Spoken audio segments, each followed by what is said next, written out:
यार Let's go. Rockers कैसे हो आप सभी। तो आज हम लेकर आ गए हैं 2003 में रिलीज हुई एक feel good body swap movie जिसका नाम है फ्रीकी फ्राइडे। बस दोस्तों आज मैं इतना कहना चाहता हूँ कि माँ और बेटी है और बेटी चली जाती है माँ के अंदर, माँ चली जाती है बेटी के अंदर। अब देखिए माँ को पापा के साथ भी सोना है लेकिन माँ के अंदर बेटी है एंड लेकिन बेटी के भी अपने कुछ सीक्रेट्स हैं और अब माँ बेटी की बॉडी में है, वो कैसे जाएगा। बहुत ही इंटरेस्टिंग मूवी है दोस्तों विद गुड फील। तो कहानी की शुरुआत में अन्ना नाम की लड़की को दिखाते हैं जो आलस का जीता जागता रूप है। उसकी माँ जिसका नाम टैस है उसे कई बार जगाती है लेकिन उठने का नाम ही नहीं लेती।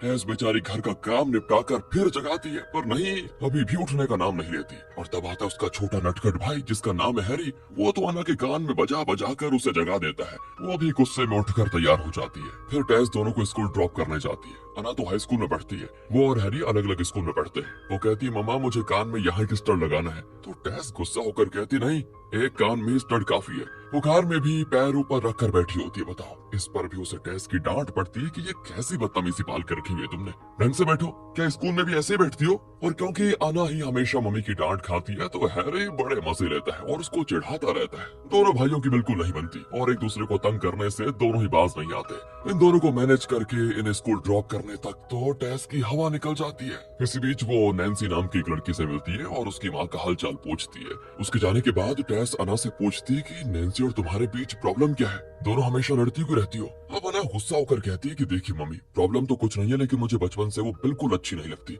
अगर आपको हाँ अच्छी लगती है तो कर लो आप दोस्ती, मुझ पर क्यों दोस्ती थोप रही हो। कहकर वो स्कूल चली जाती है। हाँ दोस्तों स्कूल में अन्ना के दो फ्रेंड्स हैं, जैक नाम का उसका एक क्रश भी है लेकिन अन्ना की कभी उससे बात करने की हिम्मत नहीं हुई। बस दूर से उसको देखकर अपना जी भर लेती है। और अन्ना के टीचर को न जाने उससे क्या दुश्मनी है दोस्तों, वो ठीक भी लिखती है ना तो उसे गलत कहकर उसे फेल कर देते हैं। फिर क्लास के बाद वो जाकर पूछती है कि सर मैंने ठीक लिखा है फिर मुझे कम मार्क्स क्यों दिया आपने। वो कहते हैं कि तुम्हारे आंसर्स मुझे सेटिस्फैक्टरी नहीं लगे। अब अन्ना तो बड़बड़ाती है कि ना इनके सर के ऊपर कुछ है और ना सर के अंदर। पर टीचर को सुनाई पड़ जाता है दोस्तों और वो पनिशमेंट के तौर पर उसे डिटेंशन रूम के अंदर खड़ा कर देते हैं। इसी बीच टैस हैरी को उसके स्कूल में ड्रॉप करके हेडफोन पर किसी से बात कर रही होती है। असल में दोस्तों टैस एक थेरेपिस्ट है, उसके पास सिर्फ फोन ही नहीं ढेर सारे पेपर्स भी हैं। इन सभी को चेक करते हुए वो गलत रास्ता ले लेती है और स्पाइक्स पर चढ़ जाती है। इस तरह काम में बिजी रहती है देखा आपने। फिर वो अपने एक पेशेंट से मिलने जाती है जो कि लाइफ में बहुत ही डिप्रेस्ड है। उससे बात करके उसे हिम्मत देना और उसे नॉर्मल लाइफ में वापस लाना ही टैस का काम है।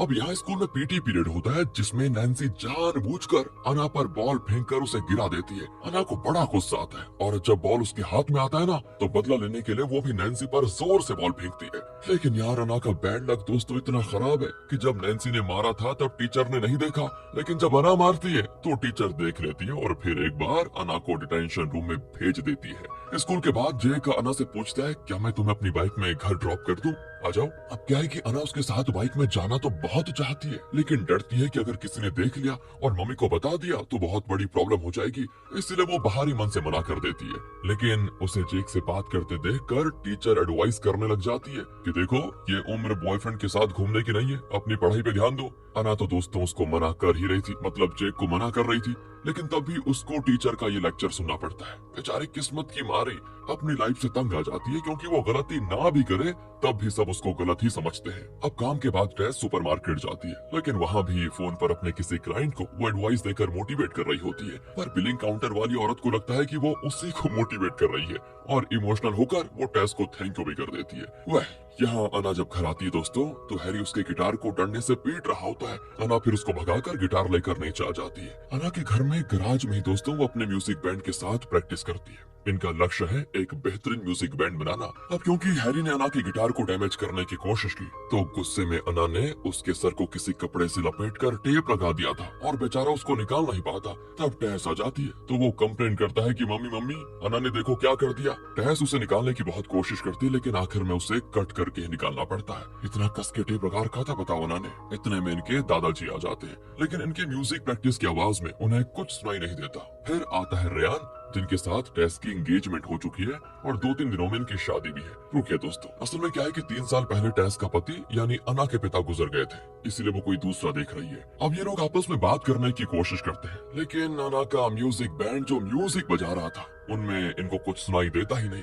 गुस्से में टेस गराज का पावर ऑफ कर देती है और तब अना की फ्रेंड को एक म्यूजिक ऑडिशन का कॉल आता है। वो अना को बताती है कि सुन, कल शाम 7 बजे एक ऑडिशन है जिसमें हमारा बैंड भी हिस्सा लेगा। अगर हम उसमें सिलेक्ट हो गए ना तो काफी फेमस हो जाएंगे। लेकिन प्रॉब्लम ये है दोस्तों, परसों टेस की शादी है और कल उसके लिए एक रिहर्सल डिनर भी है जिसमें अना को भाग लेना होगा क्योंकि वो बच्ची है इनकी। लेकिन ये ऑडिशन का मौका भी वो खोना नहीं चाहती है, तो वो अपने फ्रेंड से कहती कि देखो, मैं मम्मी से बात कर लूंगी और जरूर ऑडिशन के लिए पहुंच जाऊंगी। अब वो अपने कमरे में आती है तो वहाँ हैरी अपने फ्रेंड्स के साथ मिलकर मस्ती कर रहा होता है। अना फिर उसको भगाकर दरवाजा बंद करने जाती है तो पता चलता है कि दरवाजा तो है ही नहीं।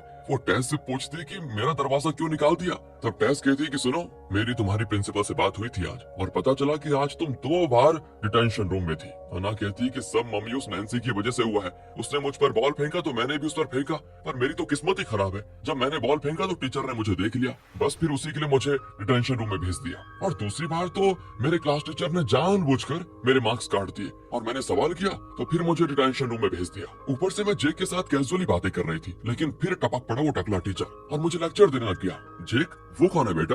अना कहती है वो मम्मा बहुत अच्छा लड़का है, हमारी पहली मुलाकात डिटेंशन रूम में हुई थी। वाह क्या जोड़ी है, दोनों डिटेंशन रूम में मिले थे। मतलब तुम्हारी तरह वो भी एक नंबर का निकम्मा होगा। इस तरह इनकी यहाँ पर बातें चलती है तो उसी रात वो एक चाइनीज रेस्टोरेंट में डिनर के लिए जाते हैं। रेयान कहता है कि अना, तुम्हारे कमरे का दरवाजा किचन के पास ही रखा हुआ है। अब इस पर अना जरा चिढ़कर कहती कि ठीक है कोई बात नहीं। असल में दोस्तों, अना ने अभी तक रेयान को अपने पिता की जगह नहीं दी और वो रेयान से नफरत करती है, इसीलिए थोड़ा चिढ़ के बातें करती है। तब दादाजी रेयान से कहते हैं कि बच्ची है, ठीक हो जाएगी। फिर वो खाना लेने के लिए चले जाते हैं। अब टेस अना को डांटती है कि ये कोई तरीका है रियान से बात करने का। अना झट से कह देती है कि सॉरी मम्मी, मैं आइंदा रियान से अच्छे से बात करूंगी और आप जो कहोगी वही करूंगी, ठीक से पढ़ूंगी, अच्छे नंबर लाऊंगी। अच्छा, ये अचानक से लोमड़ी ने अपना रंग कैसे बदल लिया? अना कहती है कि बात यह है माँ, कल जो आपकी वेडिंग का डिनर रिहर्सल है उसमें मैं नहीं आ पाऊंगी क्योंकि हमारे बैंड का एक ऑडिशन है। टेस तो गुस्से में उसको डांटती है कि मेरे डिनर रिहर्सल में मेरी बेटी नहीं होगी तो कैसे चलेगा। लेकिन अना बहस करती है कि अगर मेरा बैंड ऑडिशन में सिलेक्ट हो गया तो हमारा फ्यूचर बढ़िया रहेगा माँ, मुझे जाना ही होगा। इस बात पर दोस्तों माँ बेटी की बहस शुरू। तब उस रेस्टोरेंट की ओनर इनको देख रही होती है तो ओनर की बेटी कहती है कि प्लीज मम्मी आप वो बात मत सोचना, बहुत प्रॉब्लम हो जाएगी। अब दोस्तों वो ऐसा क्यों कह रही है ये फिलहाल तो पता नहीं। यहाँ ना अपने पॉइंट पे अड़ी रहती है कि लाइफ में एक बार तो मुझे अपनी मर्जी का कुछ करने दो मम्मा, बात बात पे आपकी पाबंदी नहीं सहूंगी मैं। अगर हम सिलेक्ट हो गए तो हम सब पढ़ाई छोड़कर अपने म्यूजिक पर कॉन्सेंट्रेट करेंगे। पढ़ाई छोड़ दोगी क्या? इसीलिए इतनी मेहनत करके तुम्हें स्कूल भेज रही हूँ मैं कि पढ़ाई छोड़ दो तुम? स्कूल की पढ़ाई इतनी मुश्किल भी नहीं होती क्या, मैं जानती नहीं? मैं खुद भी तुम्हारी उम्र से गुजर चुकी हूँ, ठीक है?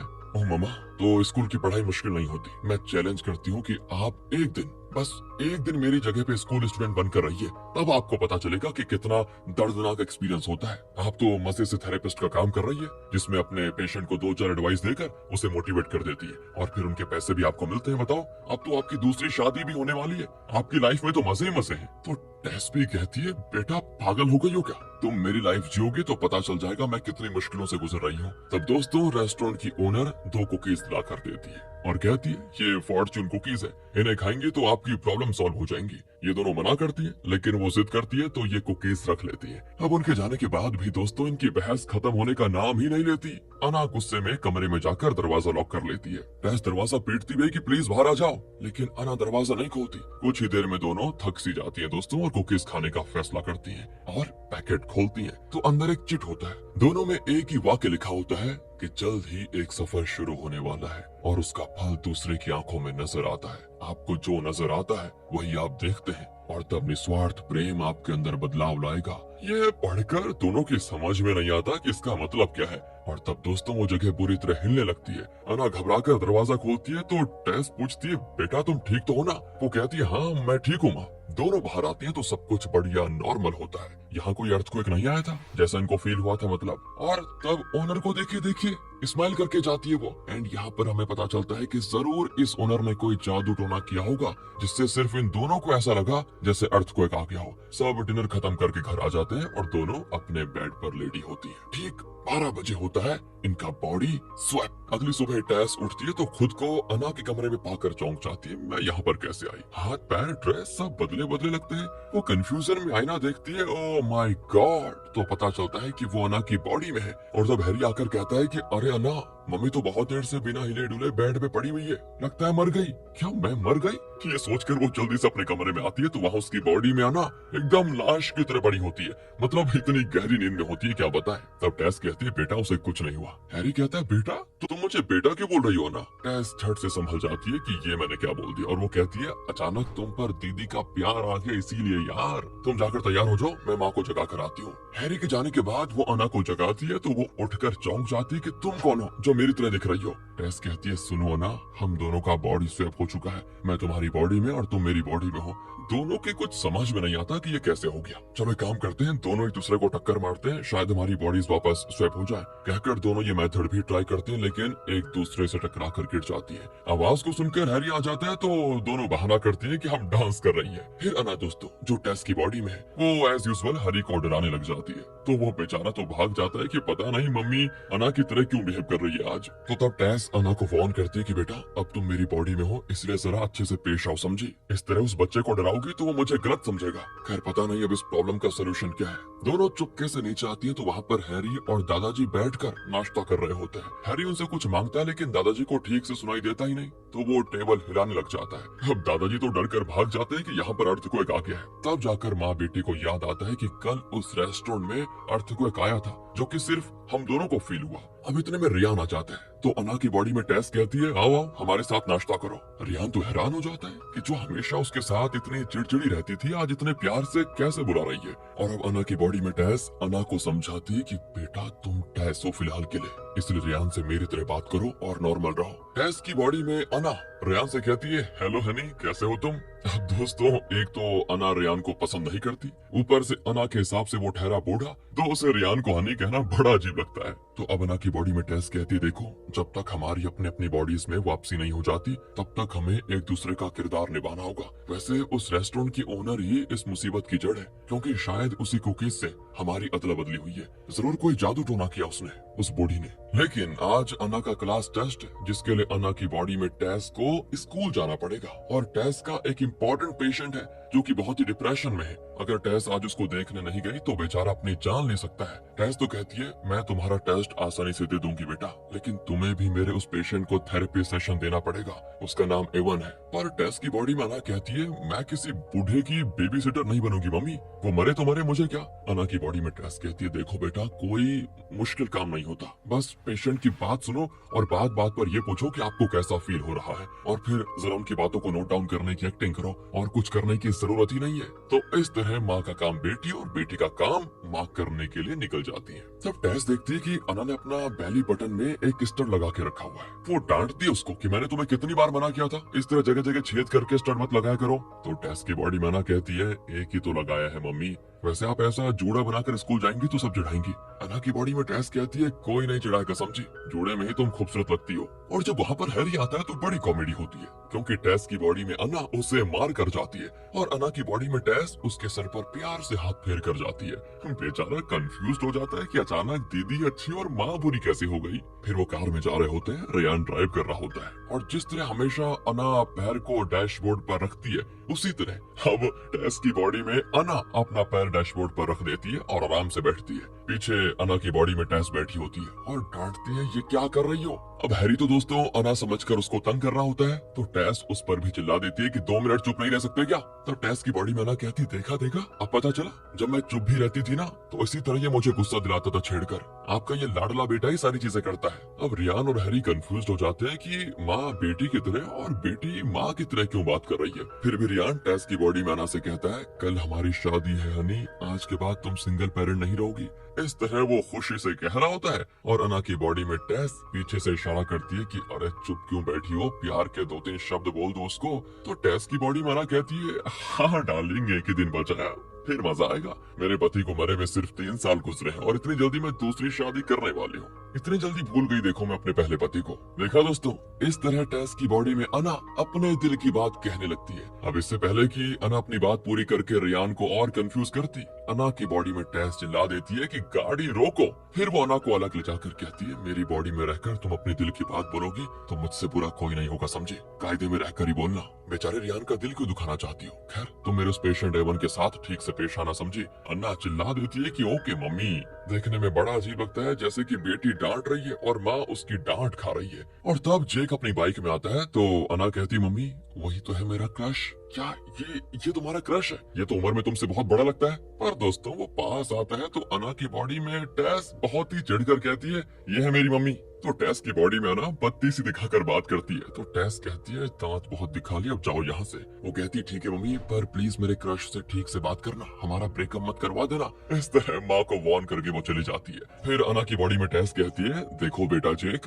और वो चौंक जाता है, क्या मैं तुम्हें बेटा लगता हूँ? ओ सॉरी। देखो जैक, मुझे तुम्हारा हेयर स्टाइल, ड्रेसिंग सेंस कुछ भी ठीक नहीं लगता। दिखने में एक नंबर की टपोरी लगते हो। अब दोस्तों क्योंकि टेस एक मैच्योर औरत है, लेकिन टीनेजर्स के स्टाइल, उनकी फीलिंग्स वगैरह वो नहीं समझ पाती, इसीलिए वो इस तरह उसको एडवाइस देने लगती है और कहती है, तुम मुझसे उम्र में बड़े हो और मुझे तुम पर वो फील नहीं आता। मुझे तो अपनी पढ़ाई में फोकस करना है, इसलिए बेहतर होगा कि तुम मुझसे अक्सर मत मिला करो।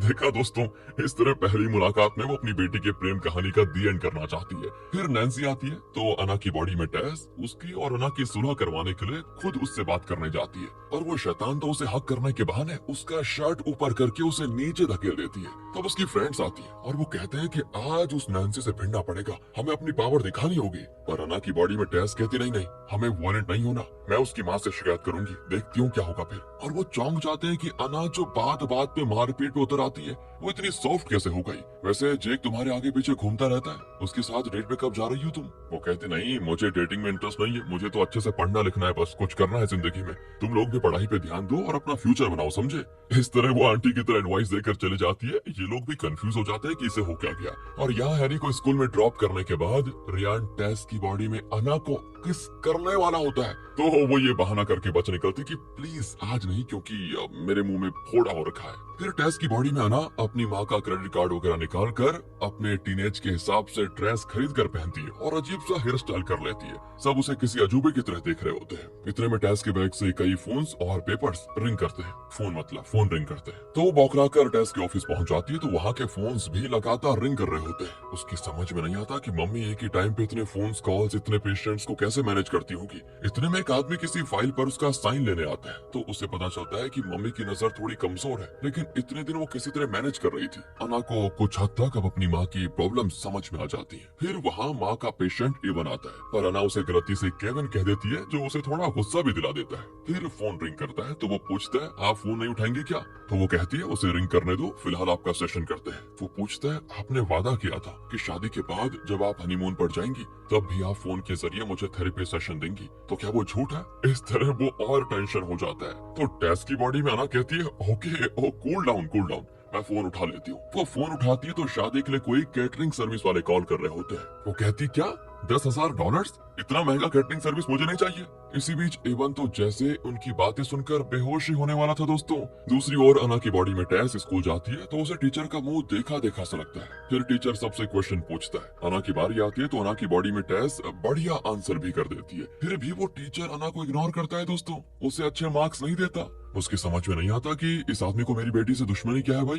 तब उसे याद आता है कि अन्ना ने उसे कई बार इस बारे में बताया भी था। अब दोस्तों वो अपनी बेटी की समस्या को कुछ हद तक समझ पाती है और यहाँ टेस की बॉडी में अन्ना हर पेशेंट की बात सुनकर बस एक ही सवाल करती है कि आपको कैसा फील हो रहा है। पेशेंट्स को भी जरा हैरानी होती है कि जो औरत रोज कितनी एडवाइस देती थी और कितना सॉफ्ट बात करती थी, वो आज एक दो शब्द ही क्यों बोल रही है। एक औरत जो काफी परेशान लगती है दोस्तों, वो बताती है कि उसकी परेशानी का कारण यह है कि उसने अपनी बेटी की डायरी पढ़ी थी और उसे पता चला कि उसकी बेटी का एक बॉयफ्रेंड है। इस पर टेस की बॉडी में अन्ना चिल्ला देती है कि आपने अपनी बेटी की डायरी क्यों पढ़ी? क्या उसकी कोई पर्सनल लाइफ नहीं हो सकती? देखिए, उसमें आपको झांकने की जरूरत ही नहीं है। वो औरत तो चौंक जाती है कि ये थेरेपिस्ट है या क्या है, इसको तो खुद थेरेपी की जरूरत है। यहाँ क्लास में जब सभी चले जाते हैं तब जाकर अन्ना की बॉडी में टेस को याद आता है कि इस टीचर को अन्ना से दुश्मनी क्या है। दरअसल दोस्तों ये टीचर और टेस एक ही कॉलेज में पढ़ते थे। उस वक्त टीचर को टेस से एक तरफा प्यार था, लेकिन टेस ने उसके प्यार को ठुकरा दिया और वही खुन्नस वो अन्ना पर निकाल रहा है। वो सीधे टीचर से कह देती है, देखिए सर,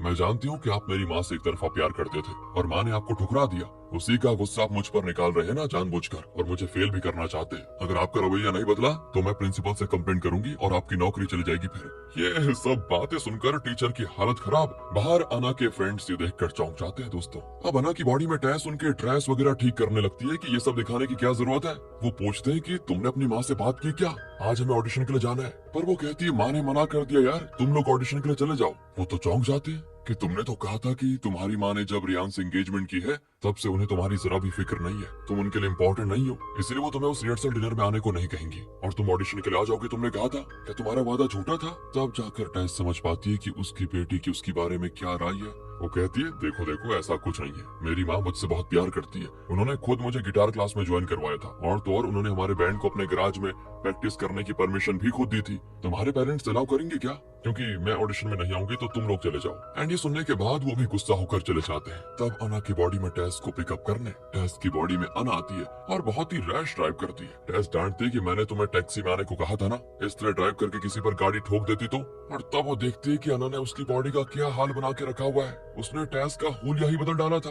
इस बात पर भी दोनों की बहस होती है। फिर अना की बॉडी में टैस गाड़ी में चढ़ जाती है और कहती है कि गाड़ी मैं चलाऊंगी। टैस की बॉडी में अना कहती है कि देखिए अगर आप गाड़ी चलाएंगी तो अंडर एज होने की वजह से पुलिस पकड़ लेगी। कहकर वही ड्राइव करती है और काफी रश ड्राइविंग करती है। और तो और दोस्तों वो ढेर सारा जंक फूड खाती है। अना की बॉडी में टैस फिर भड़क जाती है कि जंक फूड खाकर मेरा पेट खराब मत करो, मुझे तो मैं खाकर तुम्हारा पेट खराब करती हूँ। ये कहकर वो उसका फ्रेंच फ्राइज छीन कर खुद खा लेती है और कहती है वाह जंक फूड खाने का मजा ही कुछ और है। फिर वो उस रेस्टोरेंट के ओनर से मिलने जाती है, लेकिन इनको देखते ही वो बूढ़ी भागने लगती है दोस्तों। उसकी बेटी उसको रोक लेती है और डांटती है कि मैंने मना किया था ना माँ कि ऐसा मत करो, फिर भी आप अपने जादू टोने से बाज नहीं आई। असल में दोस्तों ये बूढ़ी बहुत से लोगों की इस तरह अदला बदली करवा चुकी है। अना और टैस अक्सर इस रेस्टोरेंट में आती थी और हर बार इन्हें आपस में लड़ते बहस करते देखकर उसने फैसला किया था कि इनकी बॉडी जरा बदल देती हूँ, तब जाकर दोनों को एक दूसरे की प्रॉब्लम समझ में आएंगी। फिर वो अपनी बेटी को चाइनीज में कुछ बताकर चली जाती है। बेटी बताती है कल आपकी शादी है ना, आपका वापस अपनी बॉडी में लौटना आपके हाथों में है, इस समस्या का समाधान भी आपको अपने अंदर ही ढूंढना है। टेस पूछती है तो क्या तुम कुछ नहीं कर सकती? वो कहती नहीं, मैं बस एक काम कर सकती हूँ, कल आपकी शादी के लिए कैटरिंग सर्विस कर सकती हूँ और वो भी अच्छे डिस्काउंटेड रेट पर। अरे यहाँ जान पे जान बनाई है और तुम्हें डिस्काउंट की सोच रही है? नहीं चाहिए तुम्हारी कैटरिंग सर्विस, मैं पहले किसी दूसरे कैटरिंग सर्विस को बुक कर चुकी हूँ। पर तब टेस की बॉडी मना कहती है नहीं मम्मा, मैंने उस कैटरिंग को कैंसिल कर दिया है, वो लोग $10,000 मांग रहे थे, ये चाइनीज हमें 10% का डिस्काउंट देंगी, हम इसी को ले लेते हैं। और कोई रास्ता न पाकर दोनों उसे बुक करके बाहर आती है तो टेस की बॉडी में आना रोती है कि अब तक लाइफ में मैंने कुछ देखा ही नहीं, जवानी तक पहुंची भी नहीं, लेकिन मेरी एक बूढ़े से शादी होने वाली है, मैं शादी नहीं करूंगी मम्मा। इतने में हैरी के स्कूल से पेरेंट्स टीचर मीटिंग के लिए एक कॉल आता है। अना की बॉडी में टेस कहते हैं कि बेटा तुम हैरी के स्कूल जाओ और मीटिंग में ठीक से बात करना, कुछ अनाप शनाप मत बोल देना और मैं तुम्हारा टेस्ट देने स्कूल जाती हूँ। टेस की बॉडी में आना हैरी के स्कूल चली जाती है और वो उसे प्यार से मम्मी पुकारता है, लेकिन वो तो उसको डांट पटकार कर अंदर चली जाती है। टीचर कहती है कि आपका बेटा बहुत ही होशियार बच्चा है, कभी कोई शैतानी नहीं करता। टेस की बॉडी में आना सोच लेती है कि हैरी और शैतानी नहीं करता, अगर घर पर आकर देखेगा ना टीचर फिर पता चलेगा आपको कितना पहुंचा हुआ शैतान है ये बंदर कहीं का। देखिए वैसे स्कूल के कुछ बच्चे उसे बुली करते हैं, इसी वजह से वो परेशान रहता है बेचारा। तो टेस की बॉडी में आना कहती है अच्छी बात है, इस उम्र में बुलिंग वगैरह को फेस करेगा तभी तो आगे जाकर स्ट्रांग बनेगा। इस तरह मैनेज करके वो बच निकलने की कोशिश करती है, लेकिन टीचर उसको रोक कर कहती है आपका बेटा गणित में जरा कमजोर है, लेकिन हाँ इंग्लिश उसकी बहुत ही अच्छी है, उसने कैसे भी लिखा है ये कहकर वो ऐसे दिखाती है। उसमें हैरी ने अपनी दीदी यानी अना के बारे में बहुत अच्छी अच्छी बातें लिखी होती है कि माई सिस्टर इज बेस्ट, जिसे पढ़कर टेस की बॉडी में आना बहुत इमोशनल हो जाती है कि बाहर से तो वो हमेशा मेरे साथ लड़ता है, लेकिन अंदर ही अंदर उसे मुझसे बहुत प्यार भी है। वो बाहर जाकर हैरी से पूछती है क्या तुम्हें दीदी इतनी पसंद है बेटा? वो कहता है हाँ दीदी मेरी जान है मम्मा, मुझे उसके साथ खेलने में बड़ा मजा आता है, तंग करने में मजा आता है, इसीलिए बस उसको तंग करता रहता हूँ और प्यार में बहुत करता हूँ उसको, बस इसीलिए ताकि वो मेरे साथ वक्त बिताए। पर मम्मी आप दीदी को ऐसा मत बताना वरना वो मुझे डांटेगी। टेस की बॉडी में आना भी समझ जाती है कि ये एकदम बच्चा है, मुझे इसको समझना चाहिए ना कि इससे लड़ना चाहिए। वो कहती है अगर तुम्हें कोई बुली करेगा तो मुझे बता देना, मैं लूंगी उनकी खबर। दोनों मस्ती करते करते वहाँ से निकल जाते हैं। यहाँ स्कूल में अना की बॉडी में टेस नैन्सी से बात करती है कि वैसे हमारे बीच ऐसी क्या दुश्मनी है बताओ, 6th स्टैंडर्ड तक तो हम दोनों बहुत ही अच्छी दोस्त थे, फिर छोटे मोटे झगड़े हुए, लेकिन तुम्हारी और मेरी माएं तो अभी भी अच्छी दोस्त है, क्यों ना हम भी उन्हीं की तरह अच्छे फ्रेंड्स बनकर रहें। इस तरह उसको समझाती है और नैन्सी भी उसकी बात मान जाती है। फिर एग्जाम होता है तो दोनों एक दूसरे के बगल में बैठकर एग्जाम लिखती है। तब नैन्सी अना को अपना पेपर दिखाती है जिस पर लिखा लिखा होता है कि हम फिर से दोस्त बन गए। मुझे इसकी खुशी है। अना की बॉडी में टेस भी ये देखकर खुश होती है, लेकिन तब नैन्सी टीचर से कह देती है ये मुझे देखकर कॉपी कर रही है टीचर। धोखा हो गया यार। फिर क्या था, अना की बॉडी में टेस को डिटेंशन रूम में डाल दिया जाता है। लगता है अभी तक नैन्सी की खुन्नस उतरी नहीं। वहाँ की इंचार्ज सो रही होती है तो वो चुपके से बाहर निकल आती है और तब जेक वहाँ पर आता है। तब पता चलता है कि जेक यहाँ का स्टूडेंट नहीं है बल्कि ऑफिस बॉय के तौर पर यहाँ पार्ट टाइम जॉब करता है। उस दिन जब अना ने कहा था ना कि वो पहली बार जेक से डिटेंशन रूम में मिली थी, तब टेस ने गलत समझा था कि जेक अच्छा लड़का नहीं है, लेकिन अब वो रियलाइज करती है कि जेक बहुत ही अच्छा लड़का है और अपने परिवार को सपोर्ट करने के लिए यहाँ पार्ट टाइम जॉब कर रहा है। अब वो जेक से अच्छे से बात भी करती है। वो कहता है कि टीचर ने तुम्हें एग्जाम लिखने नहीं दिया, लेकिन मैं तुम्हारी मदद कर सकता हूँ। कहकर वो उसे ऑफिस रूम में लेकर जाता है जहाँ सबके आंसर शीट्स रखे होते हैं। अना की बॉडी में टेस अपना आंसर शीट निकाल कर उसे पूरा कर देती है और तो और नैन्सी का आंसर शीट उठाकर उसके सारे आंसर्स कैंसिल कर देती है और लिखती है आई एम स्टूपिड। घर पर टेस की बॉडी में अना को रियान एक सरप्राइज देने की कोशिश करता है और इसके लिए वो किसी लाइव इंटरव्यू में चला जाता है। असल में टेस एक राइटर भी है दोस्तों और कुछ बुक्स भी लिखे उसने, तो अपने नए बुक के बारे में बात करने के लिए उसे वहाँ पर बुलाया होता है। अब अना को तो कुछ पता ही नहीं है कि उसकी माँ ने किस बारे में बुक लिखी हुई है। वो टेंशन में न जाने क्या क्या बोल रही होती है। ये सब कुछ अना की बॉडी में टेस भी देख रही होती है और फैसला करती है कि इससे पहले ये मेरा बना बनाया करियर खराब कर दे, मुझे वहाँ पर पहुँचना ही होगा। वो जेक से लिफ्ट मांगती है तो वो कहता है कि मेरे सेकंड पार्ट टाइम जॉब का टाइम हो चुका है, मैं तुम्हें स्टूडियो में ड्रॉप नहीं कर सकता और तो और मेरे साथ राइड करोगी तो तुम्हारी माँ भी तुमको डांटेगी ना। ये कहकर वो इनकार करके चला जाता है। वहाँ टेस की बॉडी में अना सोफे के ऊपर पैर रखकर एकदम टीनेजर वाली वाइब दे रही होती है। ऑडियंस उसकी खूब तारीफ करते हैं क्योंकि उसकी बातें बड़ों को ही नहीं टीनेजर्स को भी काफी अपीलिंग लगती है। ये देखकर तो दादाजी, रियान और हैरी भी बौखला जाते हैं कि मम्मी ऐसे भी वाइब करती है क्या। इंटरव्यू खत्म करके टेस की बॉडी में अना एक रेस्टोरेंट में जाती है जहाँ जेक को देखकर वो पूछती है कि तुम यहाँ पर क्या कर रहे हो। अब उसको टेस समझकर जेक कहता है कि मैं यहाँ पार्ट टाइम काम करता हूँ। फिर दोनों काफी देर बातें करते हैं। उसकी बातों से जेक को ऐसे लगता है जैसे कि वो बहुत समय से टेस को जानता है और वो इसीलिए क्योंकि वो है तो अना दोस्तों। खैर वो कहती है मेरी वेडिंग रिहर्सल का टाइम हो गया, मुझे जाना होगा। जेक कहता है कि आप चाहे तो मैं आपको वेन्यू पर ड्रॉप कर सकता हूँ। अना तो भूल ही जाती है कि वो अपनी माँ की बॉडी में है और मस्त उसके कंधे पर सर रखकर राइड करती है। तब रियान देख लेता है और सोचता है कि ये इस लड़के के साथ कहाँ जा रही है। उसे जरा शक भी हो जाता है। घूम फिर कर जब टेस की बॉडी में अना घर आती है तो अना की बॉडी में टेस उसे खूब डांटती है। दादाजी और हैरी कंफ्यूज हो जाते हैं कि बेटी माँ को क्यों डांट रही है, ये चल क्या रहा है। अना की बॉडी में टेस कहती है कुछ नहीं दादाजी, एक थेरेपी के लिए मैं और मम्मी रिहर्सल कर रही है जिसमें मैं मम्मी की तरह और मम्मी मेरी तरह बात करेंगी। दादाजी कहते हैं ये तो बढ़िया आइडिया है, मैं और हैरी भी ट्राई करेंगे। मेरी तरह हैरी और हैरी की तरह मैं बात करूंगा। दादाजी हैरी की तरह बोलकर उसको चिढ़ाते हैं तो वो दादाजी की तरह अर्थ को कहकर उन्हें चिढ़ाता है। बताओ, ऊपर माँ बेटी को डांटती है कि तुम मेरी बॉडी में जेक के साथ क्यों घूमी। इतने में रियान आ जाता है और टेस की बॉडी में अना से पूछता है कि तुम बाइक में किसके साथ जा रही थी। तब अना की बॉडी में टेस कहती है वो मेरा बॉयफ्रेंड है, मैंने ही माँ को उससे मिलने को कहा था कि आप उससे मिलेंगी तो वो आपको जरूर अच्छा लगेगा, फिर मेरा लाइन भी क्लियर हो जाएगा ना, इसीलिए शायद वही माँ को ड्रॉप करने आया होगा। वैसे माँ को वो लड़का काफी पसंद आ गया है और उन्हें खुशी है कि मैंने अपने लिए कितना बढ़िया लड़का ढूंढा। अपनी माँ की बातें सुनकर टेस की बॉडी में आना बड़ी खुश हो जाती है कि अब माँ को जेक से कोई शिकायत ही नहीं है। जब माँ ने मेरे लिए इतना कुछ किया है तो मैं भी उनकी मदद करूंगी। ये सोचकर वो रियान से कहती है चलो डार्लिंग, मैं रिहर्सल के लिए तैयार हूँ। ये देखकर अना की बॉडी में टेस बड़ी खुश होती है। दोस्तों बढ़िया ड्रामा चल रहा है ना, तो रिहर्सल पार्टी बहुत बढ़िया से चलती है और तब मौके का फायदा उठाकर टेस की बॉडी में अना ड्रिंक करने जाती है। अना की बॉडी में टेस उसे डांटती है क्या कर रही हो, कल तक अगर हम दोनों अपनी बॉडीज में वापस नहीं गई तो तुम्हारी शादी हो जाएगी रियान से, उसका सोल्यूशन ढूंढो पहले। वो उस कुकी वाले कागज को देखती है कि आखिर इस पहेली का जवाब क्या होगा। पर इसी बीच अना के फ्रेंड्स अना की बॉडी में टेस का मुंह बंद करके बाहर उठाकर लेकर जाते हैं और कहते हैं कि प्लीज 20 मिनट का ऑडिशन है, कैसे भी करके तुम यहाँ से निकल कर आ जाओ। और जब अना की बॉडी में टेस इंकार करती है तो ये देखिए दोस्तों, वो उसे किडनैप करके ले जाने का फैसला कर लेते हैं। ये देखकर तो रियान के आदमी उन्हें पकड़कर टेस की बॉडी में अना के पास लेकर आते हैं। वो कहते हैं कि प्लीज आंटी जी बस 20 मिनट के लिए अना को हमारे साथ भेज दीजिए, आज बहुत ही इंपॉर्टेंट ऑडिशन है। अना की बॉडी में टेस साफ इंकार कर देती है, लेकिन रियान कहता है अगर ये इतना इंपॉर्टेंट ऑडिशन है तो तुम लोग शौक से अना को लेकर जाओ, ये तो बस रिहर्सल के लिए है। इसके लिए अना को जो अपना टैलेंट दिखाने का मौका मिल रहा है उसे हम जाया क्यों करें। मैं तो चाहता हूँ कि मेरी बेटी सक्सेसफुल हो, वही करे जो उसको ठीक लगता है। हो ये सुनकर दोस्तों अना के फ्रेंड्स खुशी खुशी अना की बॉडी में टेस को ऑडिशन के लिए लेकर चले जाते हैं। और यहाँ टेस की बॉडी में अना समझ आती है कि उसने भले रियान से नफरत की उससे हमेशा चिढ़कर बातें की और उसे अपना स्टेप फादर समझा। लेकिन रियान दिल का बहुत ही अच्छा है और जब से उसने टेस से प्यार किया वो उसके दोनों बच्चों को भी अपना ही बच्चा मानने लगा है। ये जानकर टेस की बॉडी में आना बड़ी खुश होती है। तब रियान कहता है कि देखो, मैं चाहता हूँ कि उसकी खुशी में तुम भी शामिल हो जाओ। मैं भी आना चाहता हूँ, लेकिन शायद मुझे देखकर उसे गुस्सा आ सकता है, इसलिए तुम जाओ, उसे खूब चीयर करो। 20 मिनट की तो बात है, मैं मैनेज कर लूंगा। अब टेस की बॉडी में दोस्तों अना को पूरा यकीन हो जाता है कि ये मेरे पापा से जरा भी कम नहीं है, तो वो बड़े प्यार से रियान की गाल पर किस करके चली जाती है। ऑडिशन में अना की बॉडी में टेस के हाथ में वो गिटार पकड़ा देते हैं, लेकिन टेस को गिटार बजाना तो आता ही नहीं। वो कहती प्लीज मुझे छोड़ दो, मेरे सर में दर्द हो रहा है, पर वो नहीं छोड़ते। इतने में ऑडिशन शुरू हो जाता है, सब बढ़िया प्ले करते हैं, सिर्फ अना की बॉडी में टेस गिटार से बहुत अजीब और बेसुरी आवाजें निकालती है। और तब टेस की बॉडी में अना झट से स्टेज के पास आकर कहती है कि माँ, मैं आपके गिटार का प्लग निकाल देती हूँ, आप बस बजाने की एक्टिंग करो, बाकी मैं संभाल लूंगी। अब अना की बॉडी में टेस भी स्टेज पर जाती है और एक्टिंग शुरू कर देती है अपनी। और फिर क्या था दोस्तों, इनका परफॉर्मेंस ऑडियंस की वाइब से बटोर लेता है और आखिर इन्हीं की टीम ऑडिशन में जीत जाती है। अना की बॉडी में टेस बड़ी खुश होती है और अना के लिए बहुत प्राउड फील करती है। वो कहती है सॉरी बेटा, मुझे नहीं पता था कि तुम इतना बढ़िया बजाती हो, तुम सच में बहुत टैलेंटेड हो, एकदम रॉक स्टार। पर अब वेडिंग रिहर्सल के लिए देरी हो जाती है तो वो जल्दी वेडिंग वेन्यू पहुंच जाते हैं। अना की बॉडी में टेस कहती है देखो अना,